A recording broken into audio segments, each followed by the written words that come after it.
السلام عليكم ورحمة الله وبركاته. بسم الله الرحمن الرحيم. الحمد لله والصلاة والسلام على أشرف خلق الله وعلى آله وأصحابه أجمعين. أما بعد، فقد وصلنا إلى الحديث 36 من 40 النووية، وهو حديث أبي هريرة رضي الله عنه قال النبي صلى الله عليه وسلم: من نفس عن مؤمن كربة من كرب الدنيا نفس الله عنه كربة من كرب يوم القيامة، ومن يسر على مؤسر يسر الله عليه في الدنيا والآخرة، ومن ستر مسلما ستره الله في الدنيا والآخرة، والله في عون العبد ما كان العبد في عون أخيه، ومن سلك طريقا يلتمس فيه علما سهل الله له به طريقا إلى الجنة، وما اجتمع قوم في بيت من بيوت الله يتلون كتاب الله ويتدارسونه بينهم إلا نزلت عليهم السكينة وغاشيتهم الرحمة وحفتهم الملائكة وذكرهم الله في من عنده، ومن بطأ به عمله لم يسرع به نسبه. رواه Muslim. Donc ce grand hadith, qui est le 36e de la quarantaine de Nawawi, c'est le hadith d'Abu Huraira, qu'Allah l'agrée, dans lequel il rapporte que le prophète sallallahu alayhi wa sallam a dit: quiconque allège ou débarrasse un croyant d'une difficulté mondaine, alors Allah le débarrassera ou lui allégera une difficulté de l'au-delà. Et quiconque facilite à une personne en difficulté, alors Allah lui facilitera ses affaires dans la dunya et dans l'akhirah. Et quiconque couvre le péché et le défaut d'un musulman, Allah couvrira les siens fi dunya wal akhirah. Allah aide le serviteur, Allah aide le serviteur en guise de rétribution pour son aide à son frère. Et quiconque emprunte un chemin lui permettant d'acquérir une science, alors Allah lui facilitera à travers ce chemin-là un chemin vers le paradis. Et il n'y a pas un groupe de personnes qui se réunit dans l'une des demeures d'Allah afin de réciter et de réviser le livre d'Allah sans que l'apaisement et la sérénité ne descendent sur eux, ainsi que la miséricorde, sans que les anges ne les entourent et qu'Allah les cite à ceux qui se trouvent auprès de lui parmi les anges rapprochés. Ensuite, il dit, alayhi salatu salam, pour terminer ce hadith: celui dont les œuvres sont de petite quantité ou de moindre qualité, ce n'est pas sa lignée qui va le mettre en avant. Dit autrement, ce n'est pas ta lignée ni ton origine qui te propulse en avant auprès d'Allah Azza wa Jal, mais plutôt tes œuvres, sincèrement accomplies pour Allah et conformément aux enseignements du messager d'Allah, sallallahu alayhi wa sallam. Donc le Rasul sallallahu alayhi wa sallam a dit à la fin de ce hadith, il a dit: celui dont les œuvres ne le mettent pas en avant, ce n'est pas sa lignée ni son origine qui vont le faire. Donc ce n'est pas sa lignée ni son origine qui le mettront en avant auprès d'Allah tabaraka wa ta'ala. rapporté par Muslim. قال الشيخ ابن عثيمين رحمه الله من نفس يعني من وسع عن مؤمن كربة، والكربة هو ما يكرب الإنسان ويغتم منه ويتضايق منه، من كرب الدنيا يعني من الكرب التي تكون في الدنيا، وإن كانت من مسائل الدين، لأن الإنسان قد تصيبه كربة من كرب الدين فينفس عنه.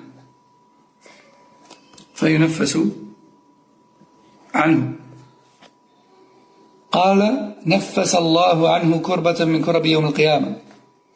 الجزاء من جنس العمل من حيث الجنس، تنفيس وتنفيس، لكن من حيث النوع يختلف اختلافا عظيما. فكرب الدنيا لا تساوي شيئا بالنسبة لكرب الآخرة، فإذا نفس الله عن الإنسان كربة من كرب الآخرة كان ثوابه أعظم من عمله. Donc, Rasul sallallahu alayhi wa sallam dit au début du hadith, quiconque allège ou débarrasse une personne croyante d'une difficulté mondaine, alors Allah, d'une difficulté qu'il éprouve dans ce monde, dans cette vie, alors Allah en fera de même vis-à-vis de lui, Yawm al-Qiyamah, le jour de la résurrection. Cheikh Al-Uthaymin nous dit, la difficulté que le croyant ou la croyante peut affronter, elle peut très bien être de nature mondaine, comme elle peut être de nature religieuse. Non. Car effectivement, il est possible que le croyant ou la croyante vive une difficulté religieuse au niveau de sa foi et qu'il ait besoin à ce qu'on l'aide. Non. Ensuite, Cheikh Al-Uthaymin nous dit, ici, Rasul sallallahu alayhi wa sallam nous enseigne que la rétribution, elle est de la même nature. La rétribution, elle est toujours de la même nature que l'action. Donc, lorsqu'on fait une action, la rétribution, elle est de la même nature que cette action. Tu facilites aux gens, Allah, il te facilite. Tu fais preuve de pitié envers les gens, Allah fait preuve de pitié envers toi. Tu pardonnes aux gens, Allah te pardonne. Tu es clément, Allah est clément envers toi. Etc., etc. Donc ici, Cheikh Al-Uthaymin nous dit, ce hadith est une preuve de plus sur le fait que la rétribution est due de la même nature que l'action. Il nous dit, on a un allègement face à une difficulté, et la rétribution c'est également un allègement face à une difficulté. Cheikh Al-Uthaymin nous dit, mais attention, oui, effectivement, elle est de la même nature, mais elle n'est pas de la même réalité. Car toi, tu vas faciliter à un croyant ou une croyante dans cette dunya, et Allah, il va te faciliter, comme dans le hadith ici, Yawm al-Qiyamah. Donc, quand même, la rétribution, elle est beaucoup plus énorme. ثم قال عليه الصلاة والسلام يوم القيامة ويوم القيامة هو الذي تقوم فيه الساعة، وسمي بذلك لثلاثة أمور. الأول أن الناس يقومون فيه من قبورهم لله عز وجل. قال تعالى يوم يقوم الناس لرب العالمين. الأمر الثاني أنه تقام فيه الأشهاد. قال تعالى إنا لننصر رسلنا والذين آمنوا في الحياة الدنيا ويوم تقوم الأشهاد. الأمر الثالث أنه يقام فيه العدل. قال تعالى ونضع الموازين القسط ليوم القيامة فلا تظلم نفس شيئا. Donc ici, le Rasul sallallahu alayhi wa sallam dit Yawm al-Qiyamah. C'est quoi Yawm al-Qiyamah? Le Yawm al-Qiyamah, c'est le jour de la résurrection. C'est, comme on dit en arabe, l'heure de la fin. Et pourquoi est-ce que ce jour est surnommé le jour de la résurrection, Yawm al-Qiyamah? Pour 3 raisons. Numéro 1, car c'est le jour où tous ressusciteront et sortiront de nos tombes sous l'ordre d'Allah Azza wa Jal. Allah dit dans Surat Al-Mutaffifin, verset 6, qui a pour sens le jour où les gens se lèveront pour le Seigneur de l'univers. Raison numéro 2, car c'est le jour des témoignages. C'est le jour où les anges, les membres, les lieux, etc. témoigneront en faveur ou en défaveur des gens. Allah dit dans Surat Ghafir, verset 51 qui a pour sens, en effet, nous soutenons nos messagers ainsi que les croyants dans cette vie d'ici-bas, ainsi que le jour des témoignages, c'est-à-dire le jour de la résurrection. 3e raison, c'est le jour de la justice. C'est le jour où la justice sera établie, la justice parfaite, celle d'Allah Azza wa Jal. Pas d'erreur dans les verdicts. Allah Azza wa Jal dit dans les prophètes, verset 47, qui a pour sens le jour où nous établirons la pesée pour la résurrection et aucune âme ne subira aucun préjudice et aucune âme ne subira de préjudice. قال عليه الصلاة والسلام ومن يسر على مؤسر يسر الله عليه في الدنيا والآخرة. ومن يسر يعني سهل على معسر أي ذي إعسار. قال تعالى وإن كان ذو عسرة فنظرة إلى ميسرة. قال صلى الله عليه وسلم يسر الله عليه في الدنيا والآخرة. في الدنيا والآخرة. في الدنيا والآخرة. ويشمل هذا التيسير تيسير المال وتيسير الأعمال وتيسير التعليم وغير ذلك، أي نوع من أنواع التيسير. وهنا ذكر الجزاء في موضعين، الأول في الدنيا والثاني في الآخرة. Ensuite, il dit alayhi salam, et quiconque facilite à une personne en difficulté, alors Allah lui facilitera. Attention, cette fois-ci, fi dunya et fi l'akhirah. Fi dunya et fi l'akhirah. Et cette facilité que tu peux apporter aux autres, elle peut être de plusieurs types.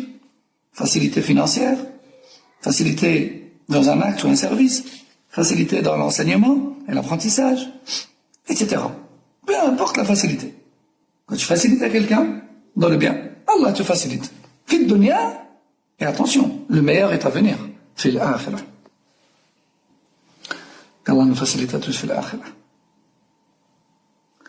Fi dunya wa l'akhirah.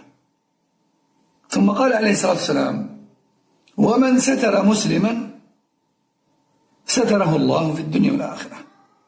يعني من أخفى وغطى، ومنه الستارة تخفي الشيء وتغطيه، والمقصود ستر مسلما ارتكب ما يعاب، إما في المروءة والخلق وإما في الدين والعمل، ستره الله في الدنيا والآخرة. Et quiconque couvre et cache le péché et le défaut et la faute d'un musulman ou d'une musulmane, alors Allah en fera de même vis-à-vis de lui. Attention, encore une fois, fi dunya ou fi l'akhirah. Combien de gens commettent des péchés, puis ensuite ils regrettent, et, subhanallah, se demande comment se fait-il qu'Allah ne les a pas dévoilés. Et en vérité, très souvent, c'est parce qu'ils ne cherchent pas après les défauts cachés et les péchés des autres. Et lorsque, malencontreusement, ils les apprennent, ils font tout pour les oublier et ne les répètent jamais. Qu'Allah Azza wa Jal nous mette parmi ces personnes qu'il va couvrir fi dunya wal akhirah, surtout. Cheikh Al-Uthaymin nous dit, le défaut ici peut être soit d'ordre religieux, il y a un péché, soit d'ordre comportemental. نعم. ثم قال عليه الصلاة والسلام والله في عون العبد ما كان العبد في عون أخيه. يعني أنك إذا أعنت أخاك كان الله في عونك كما كنت تعين أخاك. ويرويه بعض العوام ما دام العبد في عون أخيه، وهذا غلط، لأنك إذا قلت ما دام العبد في عون أخيه صار عون الله لا يتحقق إلا عند دوام عون الأخ، ولم يفهم منه أن عون الله للعبد كعونه أخيه. فإذا قال ما دام العبد في عون أخيه علم أن عون الله كعون الإنسان لأخيه. وما دام هذا اللفظ ما كان العبد في عون أخيه هو اللفظ النبوي فلا يعدل عنه. Ensuite, il dit alayhi salam, Allah aide le serviteur en guise de rétribution pour l'aide de celui-ci à son frère.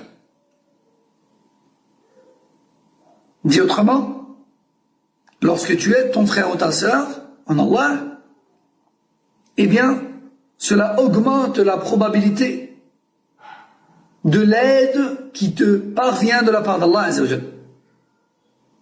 Pourquoi j'ai dit cela augmente la probabilité? Car, comme nous dit Cheikh Al-Uthaymin juste après, certaines personnes de la masse, il y a des gens qui ne sont pas dans la précision et dans l'ilm, prononcent ce hadith avec une erreur dans sa formulation, et au lieu de dire « Ma kana al-abdu », ils disent « Ma dama al-abdu ». Et en fait, ça change tout. Parce qu'en fait, ils disent Allah aide le serviteur tant que celui-ci aide son frère. Et cela signifie qu'Allah Azza wa Jal t'aide lorsque tu aides et il ne t'aide plus du tout lorsque tu n'aides plus. Et ça, c'est faux. Car Allah aide son serviteur même lorsqu'il n'aide pas autrui. Mais lorsque tu aides autrui, alors il t'aide encore plus, et cela augmente, cela est une cause supplémentaire d'aide de la part d'Allah Azza wa Jal. ثم قال عليه الصلاة والسلام ومن سلك طريقا يلتمس فيه علما سهل الله له به طريقا إلى الجنة. من سلك طريقا يعني من دخله ومشى فيه، يلتمس فيه علما يعني يطلب علما، سهل الله له به طريقا إلى الجنة يعني سهل الله له هداية التوفيق بالطريق إلى الجنة. والمراد بالعلم هنا علم الشريعة وما يسانده من علوم العربية والتاريخ وما أشبه ذلك. والجنة هي الدار التي أعدها الله لأوليائه المتقين، فيها ما لا عين رأت ولا أذن سمعت ولا خطر على قلب بشر، وأوصاف ما فيها من النعيم موجود في الكتاب والسنة بكثرة. اللهم اجعلنا من أهلها. Ensuite, il dit alayhi salatu salam, quiconque emprunte un chemin lui permettant d'acquérir une science. Cheikh Al-Uthaymin nous dit ici, la science qui est visée ici, c'est la science de la religion d'Allah, ainsi que tout ce qui l'accompagne et permet de l'acquérir, tel que la science de la langue arabe, d'histoire, etc. Celui qui emprunte ce chemin-là, alors Allah lui facilite un chemin vers le paradis.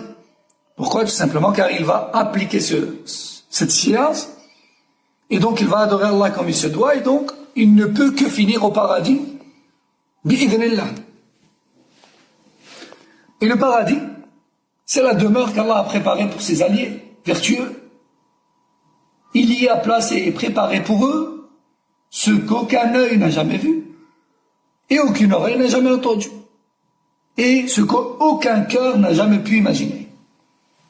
Et la description de ce paradis et des délices qui s'y trouvent sont stipulés dans les textes du Coran et de la Sunna en grand nombre. ثم قال وما اجتمع قوم في بيت من بيوت الله يتلون كتاب الله ويتدارسونه بينهم إلا حفتهم الملائكة وغشيتهم الرحمة إلا نزلت عليهم السكينة وغشيتهم الرحمة وحفتهم الملائكة وذكرهم الله في من عنده. هنا ما اجتمع ما نافية بدليل أنها جاء بعدها إلا المثبتة. وبيوت الله هي المساجد كما قال تعالى وفي بيوت أذن الله أن ترفع ويذكر فيها اسمه ويسبح لها الله المستعان في بيوت أذن الله أن ترفع ويذكر فيها اسمه يسبح له فيها بالغدو والآصال رجال لا تلهيهم تجارة ولا بيع عن ذكر الله. يتلون كتاب الله يعني يقرؤونه لفظا ومعنى، أما اللفظ فظاهر وأما المعنى فالبحث في معاني القرآن. ويتدارسونه بينهم يعني يدرس بعضهم على بعض هذا القرآن. إلا نزلت عليهم السكينة يعني طمأنينة القلب وانشراح الصدر. وغشيتهم الرحمة يعني غطتهم، والرحمة هنا يعني رحمة الله. وحفتهم الملائكة يعني أحاطت بهم إكراما لهم. وذكرهم الله في من عنده يعني أن هؤلاء القوم الذين اجتمعوا في المسجد يتدارسون كلام الله يذكرهم الله في من عنده. وهذا كقوله تعالى في الحديث القدسي من ذكرني في ملأ ذكرته في ملأ خير منه. فإذا ذكرت الله في ملأ بقراءة القرآن وغيره فإن الله يذكرك عند ملأ خير من الملأ الذي أنت فيه. Donc ensuite, il dit alayhi salatu salam, il n'y a pas un groupe de personnes qui se rassemblent dans l'une des demeures d'Allah, c'est-à-dire les mosquées, afin d'y réciter et d'y étudier les sens du Coran sans que l'apaisement et la sérénité ne descendent sur eux, c'est-à-dire le bien-être et le repos intérieur, et que la miséricorde également descende sur eux, c'est-à-dire la miséricorde d'Allah, et que les anges ne les entourent, c'est-à-dire par agrément et approbation de ce qu'ils font, et qu'Allah cite leur nom auprès des anges rapprochés. Et cela nous fait penser au hadith divin dans lequel Allah dit quiconque m'évoque dans une assemblée, alors je l'évoquerai dans une assemblée meilleure. Dans une assemblée meilleure. Cela veut dire que lorsque tu lis le Coran et tu évoques Allah dans une assemblée, alors Allah t'évoque tout autant et plus encore dans une assemblée meilleure que celle dans laquelle tu te trouves. Et cela doit nous pousser à ne jamais oublier de parler d'Allah quand on est dans une assise. Ne fût-ce qu'un peu. Ne fût-ce qu'un peu. Enfin, il dit وَمَنْ بَطَّأَ بِهِ عَمَلُهُ لَمْ يُسْرِعْ بِهِ نَسَبُهُ. يعني من بطأ يعني بمعنى أخر، والمعنى من أخره العمل لم ينفعه النسب، لقوله تعالى إن أكرمكم عند الله أتقاكم. Donc enfin il dit, celui qui n'est pas propulsé en avant, ou celui qui est ramené en arrière à cause de ses actes, ce n'est pas sa lignée, ni son origine qui le propulsera en avant. C'est-à-dire que qui tu es, ça n'importe peu. C'est tes actions et l'acceptation d'Allah qui fait qui tu es auprès d'Allah Azza wa Jal. Allah dit dans Sourate Al-Hujurat, verset 13, ce qui a pour sens, les meilleurs d'entre vous auprès d'Allah sont les plus vertueux. هذا والله صلى الله وسلم وبارك على نبينا محمد وعلى آله وصحبه وسبحانك اللهم وبحمدك أشهد أن لا إله إلا أنت أستغفرك وأتوب إليك. السلام عليكم ورحمة الله وبركاته.